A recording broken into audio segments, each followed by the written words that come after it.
கோவை கொடிஷா மைதானத்தில் நடைபெற்று வரும் திமுக முப்பெரும் விழாவில் விடுதலை சிறுத்தைகள் கட்சி தலைவர் திருமாவளவன் பேசி வருகிறார். அந்த காட்சிகளை பார்க்கலாம். 100 வெற்றி இல்லை இந்தியா கூட்டணியில். தென்னிந்தியாவிலே கூட தமிழ்நாட்டை தவிர மற்ற மாநிலங்களில் பாரதிய ஜனதா 1, 3, 4 என்று சில இடங்களில் வெற்றி பெற முடிந்திருக்கிறது. இந்த தேர்தலில் கேரளாவில் ஒரு தொகுதியிலே ஒரு நடிகரை வைத்து கைப்பற்றி இருக்கிறார்கள். ஆந்திராவிலே நாயுடு அவர்களை வளைத்து போட்டு, பவன் கல்யாண் அவர்களை வளைத்து போட்டு 3 இடங்களை கைப்பற்றி விட்டார்கள். கர்நாடகாவிலே அவர்கள் சில இடங்களை பறிகொடுத்தாலும் கூட 9 இடங்களை தக்க வைத்துக் கொண்டார்கள். தெலுங்கானாவிலும் சில இடங்களை கைப்பற்றி இருக்கிறார்கள். ஏன் மராட்டியத்திலும் சில இடங்களை கைப்பற்றி இருக்கிறார்கள். தென்னிந்திய மாநிலங்களில் அவர்களால் காலூன்ற முடியாத ஒரே மண் தமிழ் மண் தான். அவர்களின் ஜம்பம் பலிக்காத ஒரு மண் தமிழ்நாடு தான். எத்தனை குட்டிக்கரணம் போட்டாலும் உங்களால் இந்த மண்ணில் வேரூன்ற முடியாது என்பதை மறுபடியும் உறுதிப்படுத்தி காட்டியிருப்பவர் நம்முடைய தமிழக முதல்வர் அண்ணன் தளபதி அவர்கள். இந்தியா கூட்டணி தலைவர்களே வியந்து பார்க்கிறார்கள், எப்படி உங்களால் 100க்கு 100 வெற்றி பெற முடிந்தது. அண்ணன் அவர்களை நிமிர்ந்து பார்க்கிறார்கள், வியந்து பார்க்கிறார்கள்.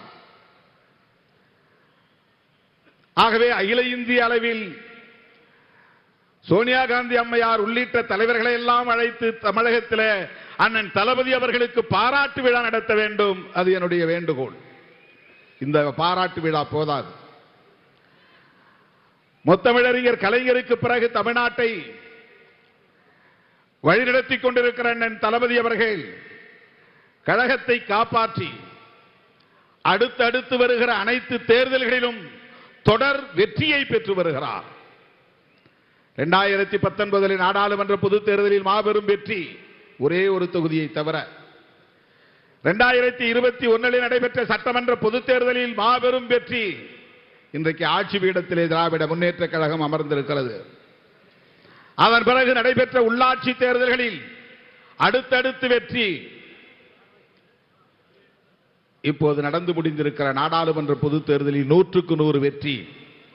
தமிழக அரசியல் வரலாற்றில், இந்திய அரசியல் வரலாற்றில் இப்படி தொடர் வெற்றியை பெற்ற ஒரு கட்சி, ஒரு தலைமை வேறு எதுவும் இல்லை. இதை நாம் வெளிப்படையாக பாராட்டியாக வேண்டும். அதற்கு காரணம் அவருடைய அணுகுமுறைதான், அவர் கையாளுகிற உத்திகள் தான், அவருடைய ஆளுமைதான், அவர் வழிநடத்தி வருகிற இந்த கூட்டணியின் பலம்தான். 2019க்கு முன்னரே காவிரி நீர் பிரச்சனையை ஒட்டி அனைத்து எதிர்க்கட்சிகளையும் ஒருங்கிணைத்து ஒரு கூட்டணியை உருவாக்கினார். அது இன்றும் தொடர்கிறது. பொதுவாக தேர்தல் காலத்தில் கூட்டணிகள் அமையும் உடனே கலைந்து போய்விடுவார்கள், சிதறி போய்விடுவார்கள். அந்த கூட்டணி அடுத்த தேர்தல் வரையில் தொடராது. அதிமுக பாஜக கூட்டணி அப்படித்தான். ஆனால் திராவிட முன்னேற்ற கழகத்தின் தலைமையில் உருவான இந்த மதசார்பற்ற முற்போக்கு கூட்டணி 2019 நாடாளுமன்ற பொதுத் தேர்தலுக்கு முன்னரே மக்களின் அடிப்படையாக வைத்து உருவான கூட்டணி. டெல்டா மாவட்ட விவசாயிகளின் நலன்களை முன்னிறுத்தி உருவாகிய கூட்டணி. அதுதான் இன்றைக்கும் தொடர்கிறது. 4 தேர்தல்களை சந்தித்திருக்கிறது. எந்த சலசலப்பும் இந்த கூட்டணியில் இல்லை, சிதறல் இல்லை. ஒரே நாள் சந்திப்பிலே கூட்டணி கட்சிகளுக்கு தொகுதிகளை பங்கீடு செய்து அடுத்து உடனே களத்திற்கு வேட்பாளர்களை இறக்கிவிட்டவர் நம்முடைய அணியின் தலைவர், தமிழகத்தின் முதல்வர் அண்ணன் முத்துவேல் கருணாநிதி ஸ்டாலின். அதுதான் அவருடைய ஸ்ட்ராட்டஜி, அவருடைய பலம். தொகுதியை பங்கீடு செய்கிற போது கூட அந்த கூட்டணியை வெற்றி பெற வைக்க வேண்டும். கூட்டணியில் உள்ள வேட்பாளர்கள் எந்த நிலையிலும் வெற்றி வாய்ப்பை இழந்துவிடக் கூடாது, அதிலே கவனம் செலுத்துகிற ஒரு தலைவர்.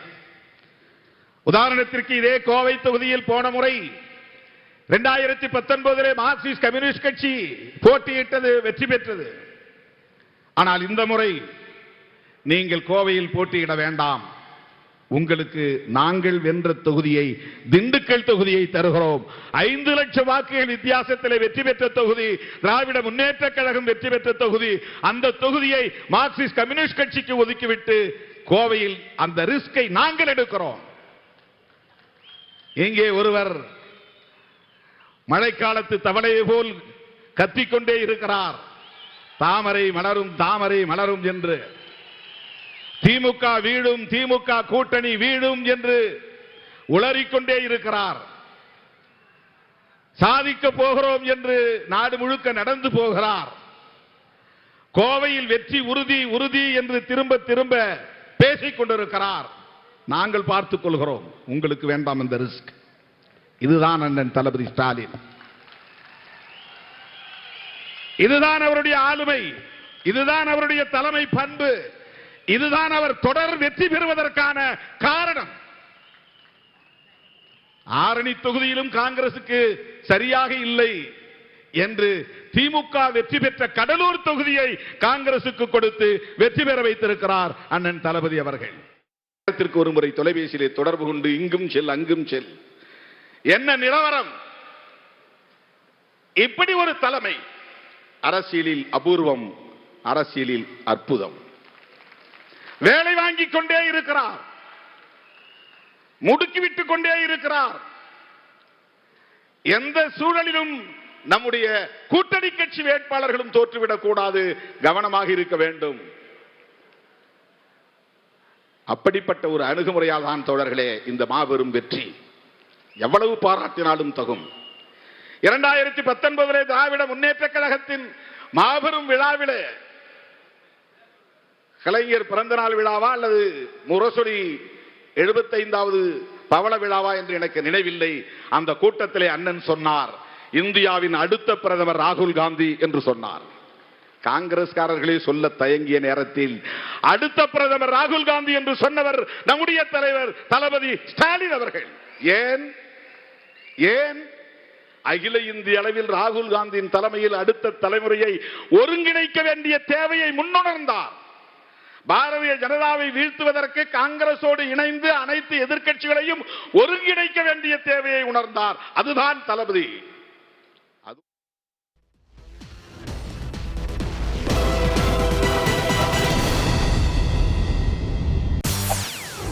செய்திகளை உடனுக்குடன் தெரிந்து கொள்ள உடனே சப்ஸ்கிரைப் பண்ணுங்க.